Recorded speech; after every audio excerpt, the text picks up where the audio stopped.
Bismillahirrahmanirrahim. Alhamdulillahi rabbil alamin. Wassalatu wassalamu ala asyrafil anbiya wal mursalin wa ala alihi wa ashabihi ajma'in. La hawla wa la quwwata illa billahil aliyyil azim. Rabbi shrah li sadri wa yassir li amri wahlul 'uqdatam min lisani yafqahu qawli. Amma ba'du, fa aqulu wa 'alallahi tawakkuli. Ma'asyiral hadirin, jamaah pengajian yang mulia, di dalam bulan suci Ramadan banyak anjuran yang lebih dikuatkan, walaupun sebelum bulan Ramadan sudah dianjurkan. Yang pertama, hadirnya kita di majelis ilmu karena mengambil hadis Nabi sallallahu alaihi wasallam, man hadara majlisal ilmi fi ramadana kataballahu lahu bi kulli qadamin ibadata sanatin wa yakunu ma'i tahtal arsy.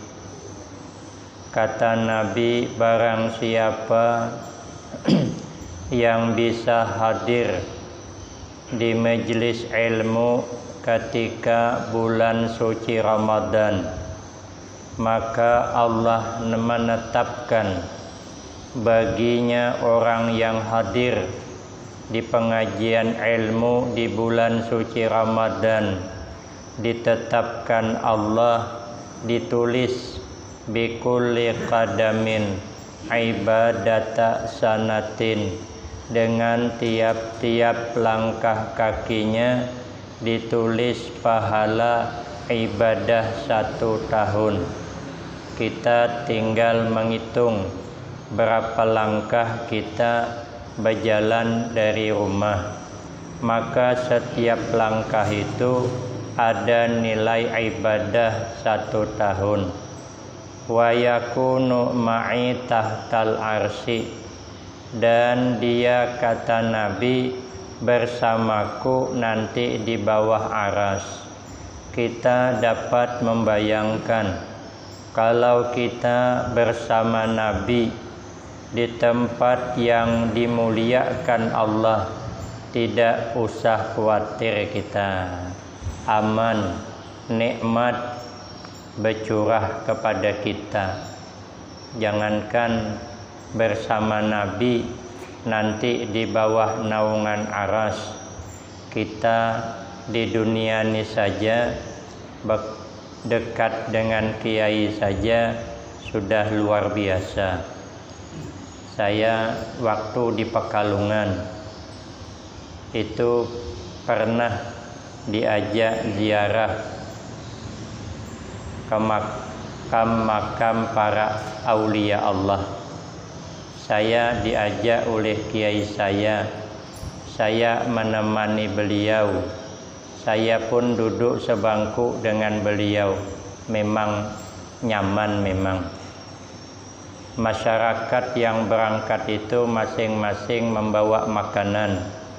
Itu setiap yang mau makan jajannya itu mesti disiapkan untuk kiai, dikasih kiai. Saya yang nyambut. Nanti sebelah sana buka lagi jajan, kasih lagi kiai, saya yang nyambut.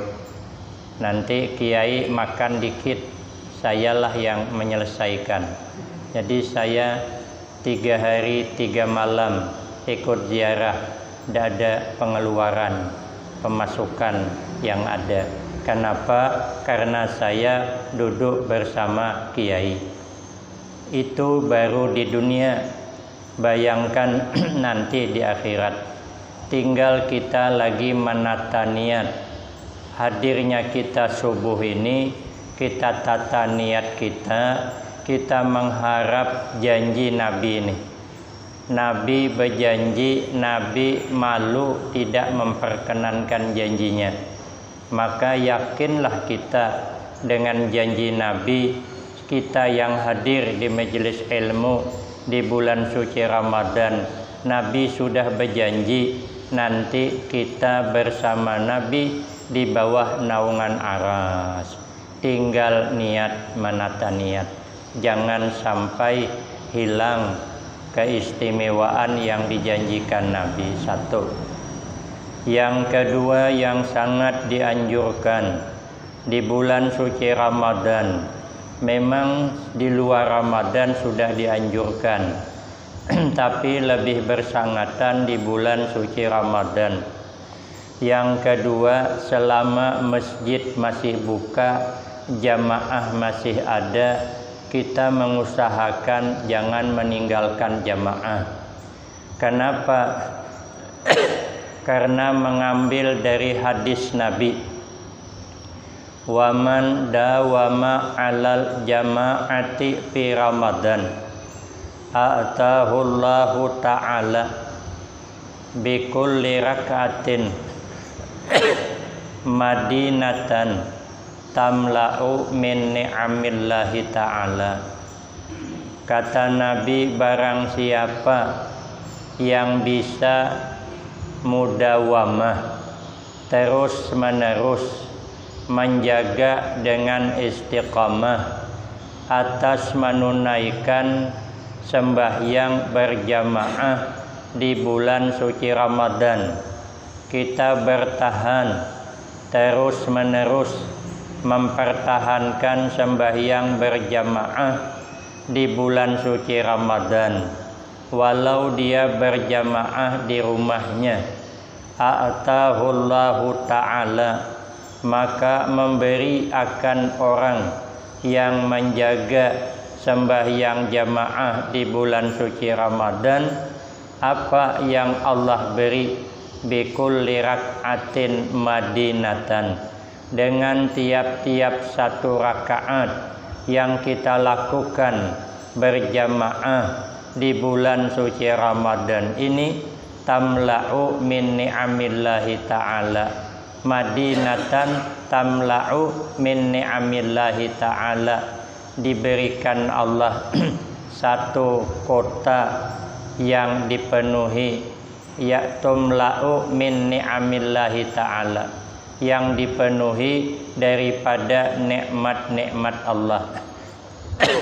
Artinya dibuatkan Allah istana yang besar di dalam surga yang lengkap dengan nikmatnya.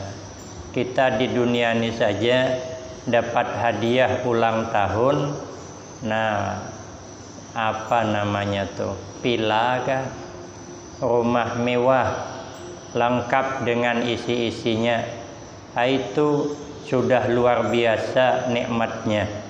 Ini hadiah nanti di akhirat.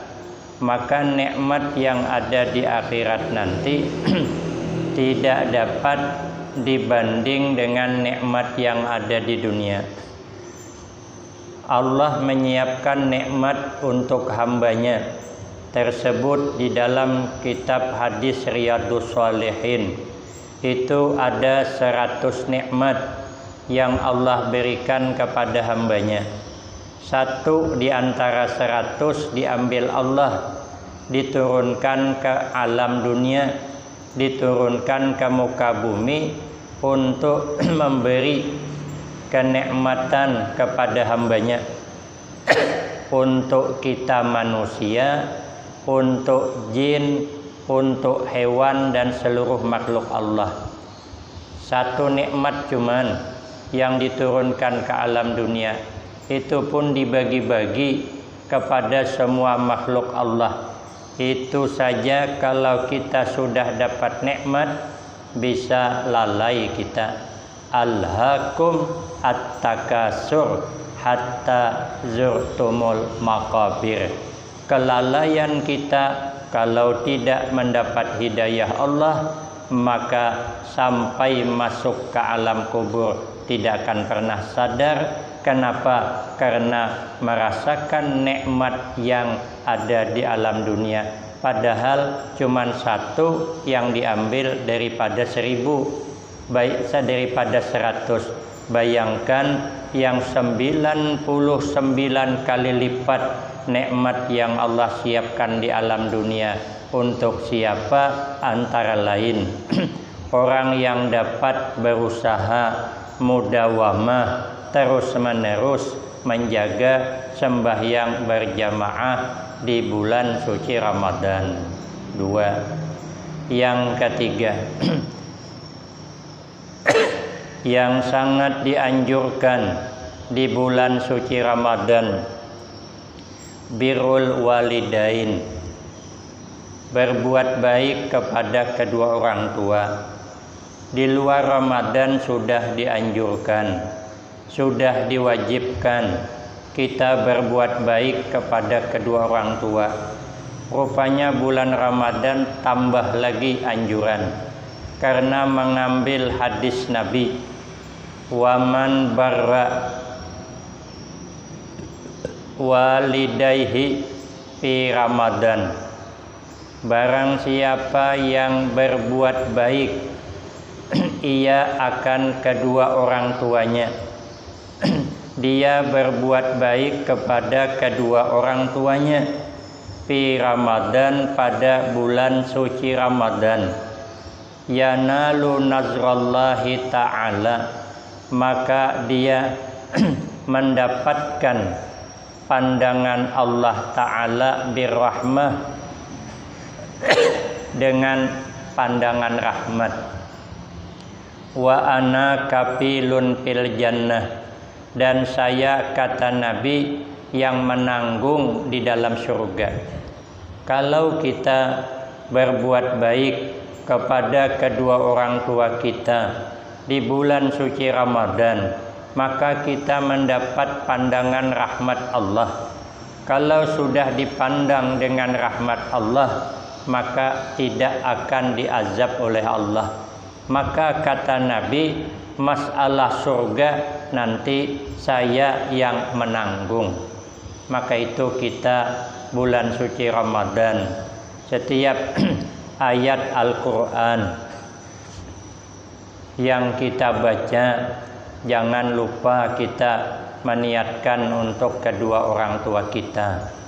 Sebenarnya kata Imam Ibnu Hajar, setiap amal baik kita sebagai anak, diniatkankah, tidakkah pahalanya sudah sampai kepada kedua orang tua? Tapi alangkah bagusnya kita niatkan agar hati kita ini selalu mengingat kedua orang tua di alam kubur. Apalagi kita tidak sempat banyak berbuat baik kepada kedua orang tua. Orang tua sudah tidak ada lagi. Kemarin kita semasa orang tua ada, kita pun pas-pasan. Macam mana kita nak membantu orang tua? Malah orang tua yang kasih modal dengan kita. Nah sekarang kita sudah lumayan, rezeki kita sudah alhamdulillah, tapi kita ingin baik dengan orang tua tidak ada. Maka setiap wakaf yang kita berikan, harta yang kita sumbangkan, kita sengajakanlah niatkan untuk kedua orang tua. Al-Quran yang kita baca, kata Nabi, satu huruf membaca Al-Quran pahalanya balas 10. Saya, kata Nabi, tidak mengatakan alif lam mim harfan wahidan. Saya tidak katakan alif lam mim itu satu huruf, tapi alif lam mim itu 3 huruf, berarti pahalanya 30. Nah, kita hadiahkan semua pahala amal ibadah kita di bulan Ramadan untuk orang tua. Dalam hadis lain, kalau kita berbakti dengan kedua orang tua, maka rezekinya digampangkan Allah untuk mendapatkan rezeki yang barakah.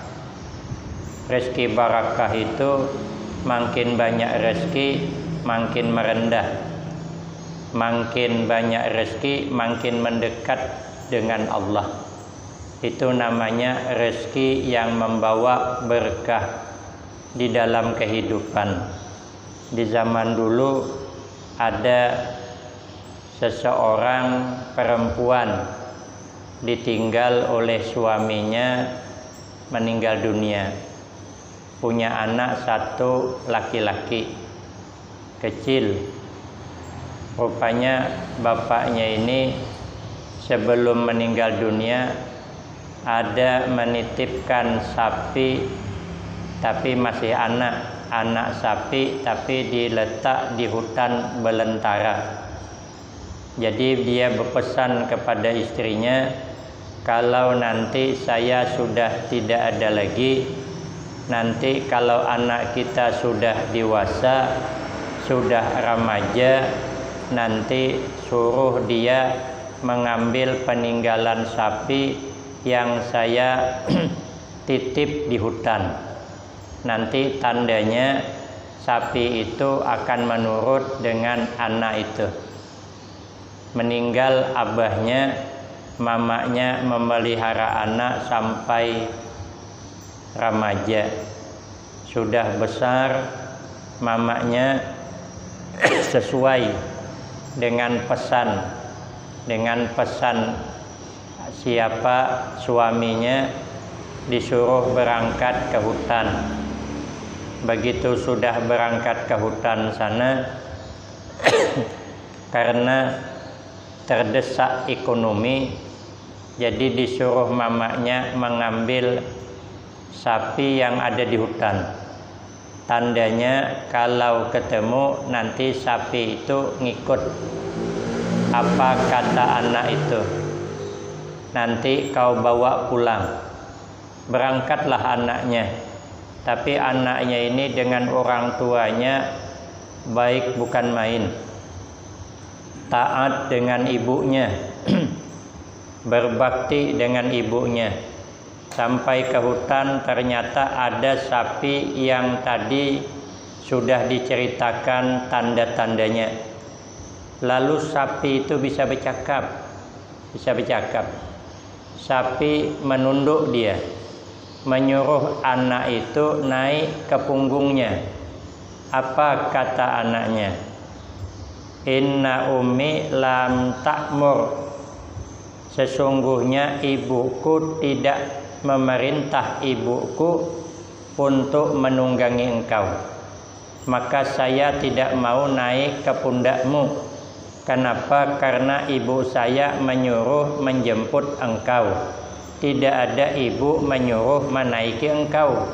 Nanti kalau saya naik menurut perintahmu, berarti aku tidak taat dengan ibuku. Karena ibuku cuman menyuruh mengambil, bukan menyuruh menaiki. Kalau ku naiki, berarti aku ikut perintahmu, mengabaikan amanah ibuku. Begitu taatnya. Kalau kita ada harapan melompat tulah, kebetulan dia memasang badan untuk dinaiki. Sampai ke rumah, karena terdesak ekonomi, kata ibunya, kau jual sapi ke pasar. Berapa mau dijual? Di situ disuruh menjual 10 dinar. Berangkatlah anak ke pasar, menawarkan sapi dengan harga 10 dinar. Sekalinya ada orang yang wajahnya parasnya luar biasa, sekalinya menawar sapi itu. Kata anaknya, Pak, sapi ini mama saya berpesan harganya 10 dinar. Lalu ditawar oleh orang itu 20 dinar. Orang menawar ke bawah, dia menawar ke atas. Orang menawar 10 dinar, dia menawar 20. Apa kata anaknya? Kata anaknya, minta maaf Pak, ibu saya menyuruh cuman 10 dinar. Kata orang itu, saya mau beli tapi 20 dinar. Kalau begitu Pak, katanya, minta maaf, tunggu sebentar. Saya pulang dulu menemui ibu saya. Boleh tak dijual 20 dinar? Coba taatnya dengan ibunya. Karena kalau saya jual 20 dinar, berarti saya taat kepada sempian, tidak taat kepada ibu saya. Gara-gara 10 dinar, saya mengkebelakangkan ibuku, mengutamakan engkau. Kalau kita ada menawar 20 pun kita bisa tinggi nawarkan. Mama nyuruh 10 dinar, bantaikan 15. Nanti setorannya 10 lah. Uang rokok namanya. Tapi kalau uang rokok kok banyakkan gitu. Nah, jadi rupanya pulang dia. Tanya ibunya. Kata ibunya, juallah 20 dinar. Berangkat lagi anak itu. Setelah berangkat, ini cerita dalam kitab Irsyadul Ibad, mengambil ayat Al-Quran. Jadi setelah itu kata ibunya, juallah 20 dinar. Sekalinya ketemu lagi orang itu, Pak, ibu saya berpesan, katanya bolehlah 20 dinar kami jual. Kata orang itu, 20 dinar itu tadi. Kalau tadi kau mau langsung menjual, saya beli 20 dinar. Kalau sekarang saya tanda beli 20. Kalau mau 40 dinar, tambah lagi. Tadi 20, sekali sudah diizinkan ibu, sekalinya nambah lagi menjadi 40 dinar. Bingung lagi dia. Ibu saya, Pak, cuman mengizini saya jual 20 dinar. Tapi sempian menawar 40. Saya minta izin lagi dengan ibu saya. Rupanya makin menghormat orang tua, rezeki makin melimpah. Tadi menghormat orang tua, kalau saya jual 20 berarti tidak hormat dengan orang tua. Karena menghormat orang tua bertambah rezeki pula 20 pula. Jadi 40. Coba tadi kalau tidak taat dengan orang tua, 20 cuman.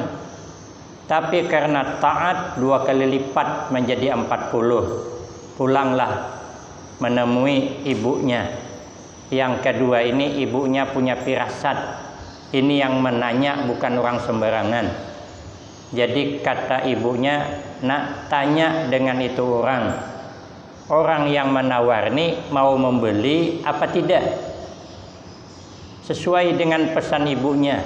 Ditanya, Pak, sempian ini ada niat mau membeli apa tidak? Kata yang menawar, saya tidak ada niat membeli, cuman menawar, pantaslah tinggi nawarnya. Cuman saya berpesan, kata beliau, sapi ini jangan dijual. Nanti sapi ini berharga emas seisi kulitnya ini sapi. Seisi perutnya ini sapi. Artinya berapa berat sapi, seitulah nanti timbangan emas harganya. Lalu disimpan. Di zaman Nabi Musa alaihissalam, ada seorang pemuda melamar sepupunya. Dia punya anak perempuan satu-satunya, tapi sugih, kaya luar biasa. Lalu sepupunya melamar, tapi melamar dengan tujuan ingin menguasai harta warisan. Karena perempuan ini tidak cantik, cuman sugih. Jadi bukan berdasarkan cinta, tapi menghendaki harta warisan. Pamannya tahu kalau anak keponakannya ini melamar tidak sesungguhnya karena ingin harta warisan, lamaran ditolak. Begitu lamaran ditolak, dibunuhnya ini pamannya. Sudah dibunuh, melapor kepada Nabi Musa alaihissalam. minta tolong carikan siapa pembunuhnya. Ini namanya maling teriak maling, pembunuh teriak pembunuh, padahal dia yang bunuh. Cuman orang tidak tahu. Kata Nabi Musa, saya bisa mencarikan siapa pembunuhnya. Kau beli sapi satu, nanti sapi dipotong, ambil lidahnya, dipukulkan ke mulutnya orang yang dibunuh, nanti dia akan berkata siapa yang membunuh. Cuman ini banyak tanya, sapinya bagaimana, bentuknya bagaimana, dipersulit oleh Nabi Musa. Makanya kita kalau minta amalan dengan kiai jangan banyak tanya, nanti sulit. Melamar pun jangan banyak tanya. Kalau sudah melamar dipintainya 10 juta, sudah baliklah lagi. Jangan tanya macam mana pelaminannya, macam mana taruhnya nanti, macam mana pernikahan, ini bertambah nanti. Jangan ditanya, pokoknya 10 juta baliklah. Antar 10 juta pokoknya ada tahu lah lagi. Kenapa pelaminan kada idak kah? Kalau kita tanya nanti kata perempuannya pelaminan separuh seorang. Nah, nanti merimbit pula sapi sikong seorang. Betul kita. Memang tidak mahal jujurannya. Kalau kita minta amalan puasa 3 hari, jangan ditanya boleh tak makan yang bernyawa. Jangan ditanya. Kalau ditanya nanti ada timbul pantangan. Tak boleh ini, tak boleh itu. Karena banyak tanya dipersulit oleh Nabi Musa. Tidak ada sapi dicari, ternyata kecuali cuman sapi itulah. Lalu mau dibelinya. Ingat pesan orang kemarin, jangan dijual sapi ini kecuali harga setimbangan emas seisi perutnya. Maka dipintalah dengan harga seisi perut daripada emas, karena orang sugih dan dia perlu maka dibeli. Inilah hikmahnya. Orang taat dengan ibunya, ternyata sapi yang nilainya sederhana bisa bernilai seharga emas. Setimbangan itu sapi. Kenapa? Karena birrul walidain. Maka kata Nabi, kalau ilmu ingin manfaat, sayangi, hormati gurunya. Kalau rezeki mau berkah, hormati, sayangi kedua orang tua. Apalagi di bulan suci Ramadan. Yang keempat, yang sangat dianjurkan, padahal di luar Ramadan sudah diwajibkan, wanita taat kepada suaminya. Karena kata Nabi, wa ma min imra'atin tatlubu rida zaujiha fi Ramadan illa walaha sawabu Maryam wa Asiyah. Kata Nabi, tidak adalah seseorang perempuan yang menuntut ia perempuan, mencari ia ridha suaminya di bulan suci Ramadan. Di bulan suci Ramadan dia mencari ridhanya, maka tidak ada pahala kecuali seperti pahala Maryam dan Sayyidah Asiyah.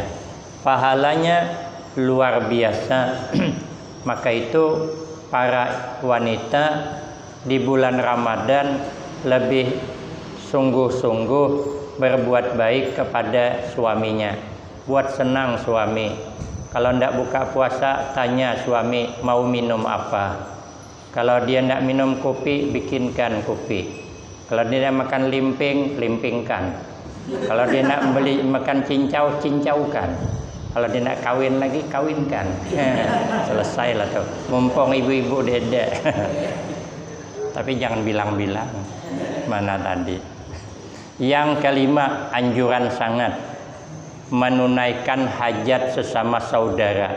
Maka kita bulan Ramadan lebih dianjurkan menaburkan kebaikan kepada semua orang.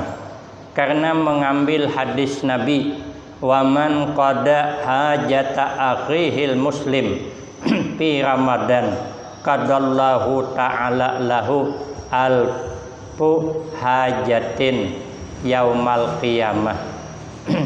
Barang siapa yang menunaikan ia akan hajat saudaranya orang muslim di bulan suci Ramadan, kadallahu ta'ala lahu alfa hajatin yaumal qiyamah, maka nanti akan ditunaikan Allah 1000 hajat pada hari kiamat.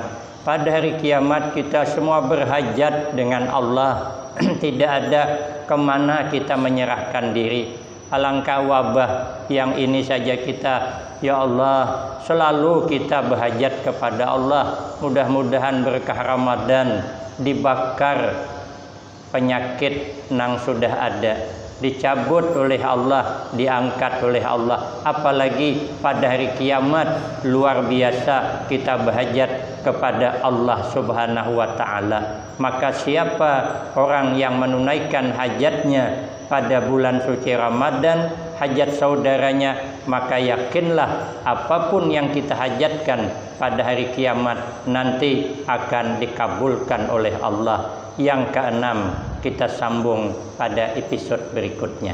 Saya kira cukup ini yang dapat saya sampaikan.